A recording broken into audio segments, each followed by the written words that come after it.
Hello, কেমন আছো? কে আপনি? কেমন আছো? আপনি আসলে কে বলবেন প্লিজ? আমাকে চিনতে পারছো না? এত তাড়াতাড়ি ভুলে গেছো? আচ্ছা, আপনি কে? আপনার মতো মানুষকে মনে রেখে কি লাভ?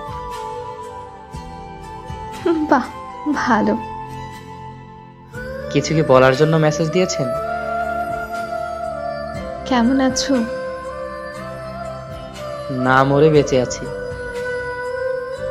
মাহিন, তুমি কি নতুন কাউকে পেয়েছো? হ্যাঁ, একজনের ভালোবাসাই পেলাম না, আবার অন্য কেউ। ভালোবাসার ইচ্ছেটাই মরে গেছে। এখন আর কাউকে পেতে চাই না। কেন? সেটা আপনাকে বলতে পারবো না। আচ্ছা, কাজের কথায় আসি। আমাকে এতদিন পর হঠাৎ মনে পড়ার কারণ? না, এমনি। আচ্ছা, একটা কথা বলি, কিছু মনে করবে না তো? বলতে পারেন। তুমি কি এখনো আমার কথা ভাবো? এখনো কি আমায় ভালোবাসো? না, এখন আর আপনার প্রতি আমার কোনো অনুভূতি নেই। এখন আর আপনাকে ভালোবাসি না। এখন আর আপনার কথা মনে পড়ে না। সরি। সরি কেন? ছেড়ে দিয়ে কষ্ট দেওয়ার জন্য। আপনাকে একটা কথা জিজ্ঞেস করতে পারি? বলো।